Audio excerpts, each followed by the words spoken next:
And of course, what an interesting story we've got in store for you today. 2005, we're going to talk about, well, how this Rumble ended Vince's quads. But before we get there, I want to lighten the mood a little bit. Let's talk about the infamous and one of the best commercials WWE ever did, the West Side Story commercial.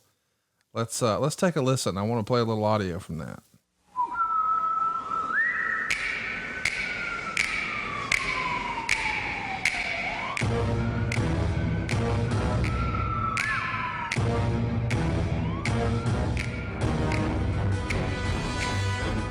There's gonna be some trouble tonight.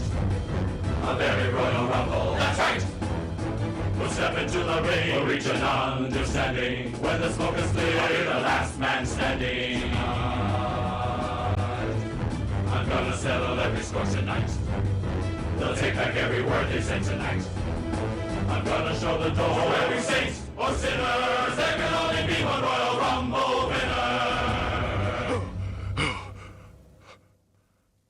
That's not the Rumble I had in mind. WWE Royal Rumble, live Sunday, January 30th, only on pay-per-view.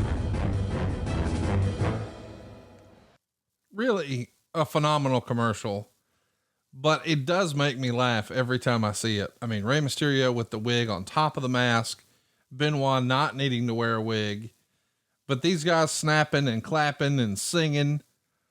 Anybody give any pushback to that? Thing on this, man, it was absolutely wonderful. It was so much fun, and we did it. We shot it in, this is the shoot apparently where the infamous TNA, cookies and milk and shit. Didn't they bring balloons too? Did they bring balloons? I thought it was milk, cookies, and balloon, and Sahadi was kind of behind that for them, right? It may have been, Vince and I weren't there when that happened. Right.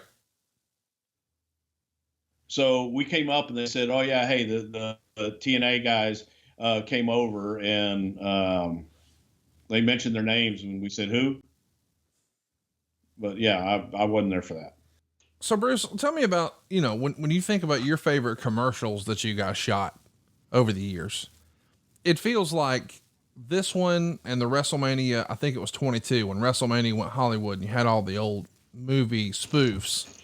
Those are probably my two favorite series of commercials. Are there any others that stand up there with you? Oh man, it's funny because I always go back to this one for a couple of reasons. One, because we shot it at Universal Studios, and the guy that we had that was the,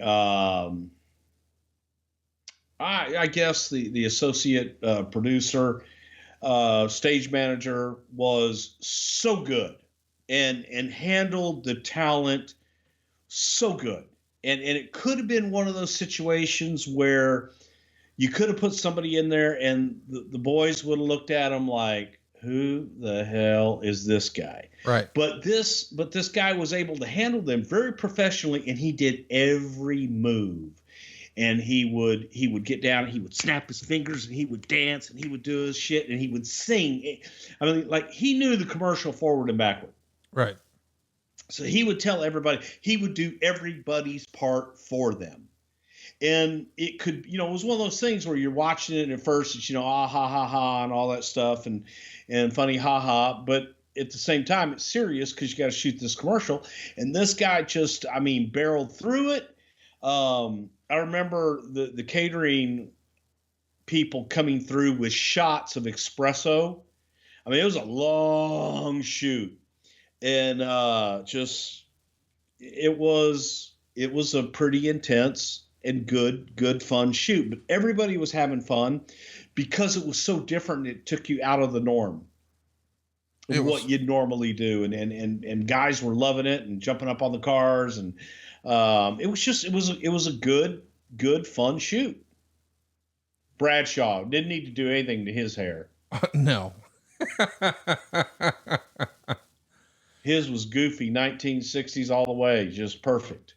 Do you remember who came up with the concept for this commercial? Man, I know John Gaborik pulled it all together there with the folks in Universal. I don't know. It was studio folks, but I don't remember who specifically because it was just a concept that we had put together. And hey, could this work?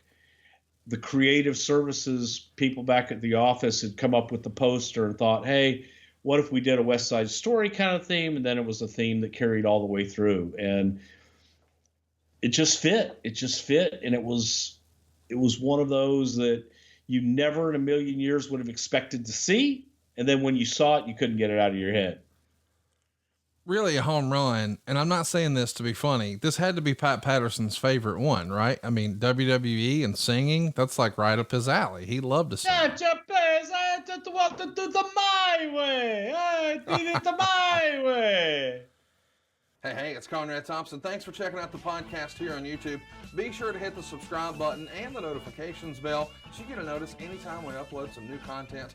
And go save yourself some money right now. If you're in a 30-year loan or you have credit card debt, it's not a matter of if I can save you money. It's a matter of how much. Find out right now for free at SaveWithConrad.com.